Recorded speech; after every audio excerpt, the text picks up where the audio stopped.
বন্ধুরা আপনাদের সাপোর্টে আমরা ভিডিও বানাই, একটা লাইক দিন আর সাবস্ক্রাইব করতে ভুলবেন না। আপনারা প্রিয় সিরিয়াল কোনটা নিচে কমেন্টে লিখে জানান, দেখি তো কার সিরিয়াল ফ্যান বেশি। বনলতার বিষাক্ত ষড়যন্ত্রে যখন ঘর ছাড়া লাজু, ঠিক তখনই অনুভবের এন্ট্রি। এবার কি বদলে যাবে পুরো খেলাটা? অপমান থেকে সম্মান, অন্ধকার থেকে আলো, লাজুর এই লড়াই কি শেষ পর্যন্ত জয় এনে দেবে সত্যিকারের ভালোবাসাকে? নিজের স্ত্রীর ওপর অধিকার নাকি পৈশাচিক অত্যাচার? সুদেবের জেদের কাছে কি হার মেনে যাবে লাজুর ডাক্তার হওয়ার আজন্ম স্বপ্ন? যখন বনলতার বিষাক্ত চালে ঘর ছাড়া হতে বসেছে লাজু, ঠিক তখনই অনুভবের এন্ট্রি। কিন্তু অনুভব কি পারবে সুদেবের গ্রামের সেই অন্ধকার থেকে লাজুকে বাঁচাতে? নাকি লাজুর বাবা মায়ের সম্মান ধুলোয় মিশিয়ে দেবে সুদেব? রোমহর্ষকেই লড়াইয়ের শেষ দেখতে ভিডিওটি এক মুহূর্তও মিস করবেন না। মেডেল হাতে নিয়ে লাজু যখন অনুভবের চোখের দিকে তাকাল, তখন বাইরের শরতের আকাশটা যেন এক অদ্ভুত মায়াবী রূপ ধারণ করেছিল। দীর্ঘ লড়াই আর অপমানের কণ্টকীর্ণ পথ পেরিয়ে আজ সে সাফল্যের শিখরে। কিন্তু এই সাফল্যের কারিগর যে মানুষটি, তার প্রতি কৃতজ্ঞতা জানানোর ভাষা লাজুর জানা নেই।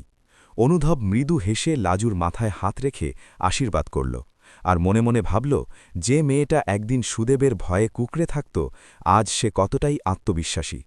অন্যদিকে বনলতা আর সুদেবের জোট তখন বালির বাঁধের মতো ভেঙে চুরমার হয়ে গেছে। গ্রাম থেকে বহিষ্কৃত হওয়ার পর সুদেব এখন এক প্রকার যাযাবর জীবন কাটাচ্ছে, আর বনলতা নিজের অহংকার বিসর্জন দিয়ে শহরের এক অন্ধকার গলিতে মাথা গুজেছে। তাদের দুজনের কারোরই আর সাহস নেই এই সুখী পরিবারটির দিকে নজর দেওয়ার। জেঠুমণি আর ঠাম্মি ঠিক করলেন, লাজু আর অনুভবের এই আত্মিক সম্পর্ককে এবার সামাজিক স্বীকৃতি দেওয়া প্রয়োজন। বাড়ির বড়দের সম্মতিতে শুরু হল বিয়ের আয়োজন। কিন্তু লাজু চাইছিল তার এই নতুন জীবনের শুরুটা যেন কোনো আড়ম্বর নয়, বরং সেবার মধ্যে দিয়ে হয়। সে অনুভবকে জানাল যে সে গ্রামের সেই পিছিয়ে পড়া মানুষদের জন্য একটা ছোট হাসপাতাল করতে চায়, যেখানে সুদেবের মতো সংকীর্ণ মনা মানুষরা শিক্ষার আলো পাবে, আর কোনো মেয়ের যেন মাঝপথে থমকে না যায়। অনুভব লাজুর এই প্রস্তাবে মুগ্ধ হয়ে নিজের জমানো সমস্ত অর্থ সেই কাজে নিয়োগ করার প্রতিশ্রুতি দিল। বিয়ের দিন লাজু যখন লাল বেনারসি আর চন্দনের সাজে আয়নার সামনে দাঁড়াল, তখন তার চোখে পুরনো দিনের সেই ভয়ার্থ লাজুর ছায়া ছিল না, বরং ছিল এক নতুন সূর্যের তেজ। অনুভব যখন তার সিথিতে সিঁদুর পরিয়ে দিল, তখন উপস্থিত সকলের চোখে ছিল আনন্দের জল। এমনকি গ্রামের সেই মোড়লরা, যারা একদিন লাজুকে একঘরে করার কথা বলেছিল, তারাও আজ ভুল বুঝতে পেরে আশীর্বাদ করতে ছুটে এলো। বিয়ের পরদিন লাজু আর অনুভব সোজা চলে গেল সেই গ্রামে যেখানে লাজুর ছোটবেলা কেটেছে। গ্রামের মেঠো পথ দিয়ে হাঁটতে হাঁটতে লাজু অনুভব করছিল আজ বাতাসটাও যেন অনেক বেশি নির্মল। সুদেব দূর থেকে তাদের এই সুখী যাত্রা দেখে ঝোপের আড়ালে মুখ লুকোল। তার মনে হল আজ সে প্রকৃত অর্থেই হেরে গেছে। বনলতার প্ররোচনায় সে যে রত্ন হারিয়েছে তা আর কোনোদিন ফিরে পাওয়া সম্ভব নয়। লাজু গ্রামে গিয়ে প্রথমেই তার বাবা মায়ের পা ছুঁয়ে প্রণাম করল, যারা একসময় সমাজের ভয়ে নিজেদের মেয়েকে অবিশ্বাস করেছিল, আজ তাদের গর্ভে বুক ভরে উঠছে। গ্রামের মহিলারা লাজুকে ঘিরে ধরল, তাদের চোখে মুখে তখন এক নতুন আশার আলো, কারণ তারা জানে এই লাজুই এখন তাদের ভরসা। অনুভব আর লাজু মিলে হাসপাতালের ভিত্তিপ্রস্তর স্থাপন করল।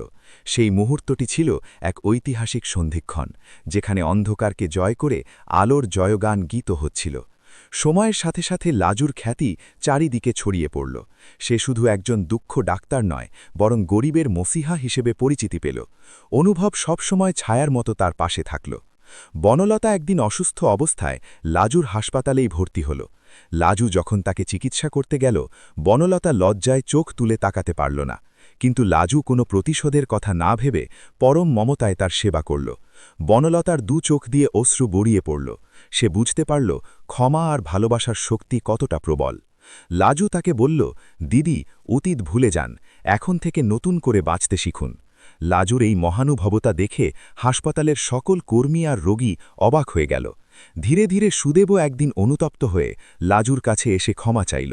লাজু তাকে ক্ষমা করে দিলেও তার জীবনে আর কোনো জায়গা দিল না, কারণ সে এখন অনুভবের ঘরণী, আর তার কর্মজগতই তার ধ্যান জ্ঞান।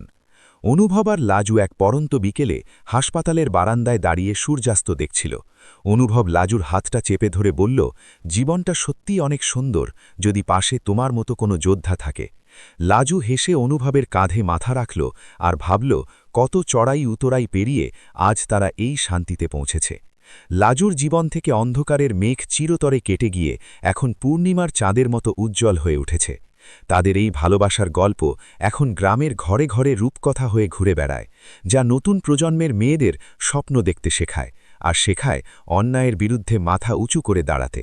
বনলতা আর সুদেবের সেই বিষাক্ত ষড়যন্ত্র আজ কেবল এক দুঃস্বপ্ন, যা সময়ের গর্ভে বিলীন হয়ে গেছে। লাজু এখন কেবল একজন সফল ডাক্তার নয়, সে এক নতুন চেতনার প্রতীক, যে প্রমাণ করেছে নিজের লক্ষ্যে স্থির থাকলে আর পাশে সঠিক মানুষের সমর্থন থাকলে কোনো বাধাই অজেয়। অনুভব আর লাজুর এই পথচলা অনন্তকাল ধরে এক অনুপ্রেরণা হয়ে থাকবে, যারা মনে করে প্রতিকূলতা মানেই জীবনের শেষ। লাজুর জয় আসলে সকল ধৈর্যশীল আর সংগ্রামী নারীর জয়, যা সমাজকে এক যোগ্য চপেটাঘাত দিয়ে শিখিয়ে দিল যে সম্মান অর্জন করতে হয় ভয় দেখিয়ে নয়, বরং ভালোবাসা আর কর্ম দিয়ে। লাজু আর অনুকবের ঘর এখন আলোয় ভরে উঠেছে, আর সেই আলোর ছটায় দূর হয়েছে সমাজের যত কুসংস্কার আর অন্ধকার। আগামী দিনগুলোতে তারা এভাবেই একে অপরের পরিপূরক হয়ে সমাজের সেবা করে যাবে আর লিখে যাবে এক অমর প্রেমের উপকাখ্যান, যেখানে জয় হবে শুধু সত্যের আর নিষ্ঠার। লাজু আর অনুভবের নতুন জীবনের এই পথচলা যেন এক শান্ত স্নিগ্ধ নদীর মতো বয়ে চলতে শুরু করল, যেখানে নেই কোনো ষড়যন্ত্রের বিষাক্ত নিঃশ্বাস বা সুদেবের মতো সংকীর্ণ মনের মানুষের হাহাকার। বিয়ের পর কয়েকটা মাস কেটে গেছে। লাজু এখন শহরের এক নামী হাসপাতালে ইন্টার্নশিপ করছে, আর তার পাশাপাশি গ্রামের সেই হাসপাতালের কাজও দ্রুত গতিতে এগিয়ে চলছে। অনুভব নিজে দাঁড়িয়ে থেকে তদারকি করছে, যাতে লাজুর স্বপ্নের প্রকল্পে কোনো খামতি না থাকে। একদিন সকালে লাজু যখন তৈরি হয়ে হাসপাতালের দিকে বেরোচ্ছিল, তখন দরজায় দেখল এক জীর্ণকায় বৃদ্ধা দাঁড়িয়ে আছেন। ভালো করে তাকিয়ে দেখল, এ তো সেই বনলতা দিদির পিসি, যিনি একদিন লাজুকে অপদস্থ করার জন্য বনলতাকে সাহস জুগিয়েছিলেন। আজ তার পরনে তালিমারা কাপড় আর চোখের মিউজিক কোণে জল। তিনি লাজুর পা জড়িয়ে ধরে কাঁদতে লাগলেন আর বললেন, মা, আমাকে ক্ষমা করে দাও। বনলতা আজ জেলে, ওর কুকর্মের সাজাও পাচ্ছে, কিন্তু আমার তো কেউ নেই, আমাকে একটু আশ্রয় দাও। লাজু মুহূর্তের জন্য থমকে গেল। তার মনে পড়ে গেল সেই সব দিনগুলোর কথা, যখন এই সব মানুষগুলোই তাকে বাড়ি থেকে বের করে দেওয়ার জন্য সুদেবকে উস্কানি দিত। অনুভব পিছন থেকে এসে লাজুর কাঁধে হাত রাখল। সে জানত লাজু অত্যন্ত কোমল হৃদয়ের মেয়ে। অনুভব মৃদু স্বরে বলল, লাজু, সিদ্ধান্ত তোমার, তুমি যা চাইবে তাই হবে। লাজু বৃদ্ধাকে তুলে বসালো আর বলল, পিসিমা, শত্রুতা করে কেউ কোনোদিন সুখী হয়নি।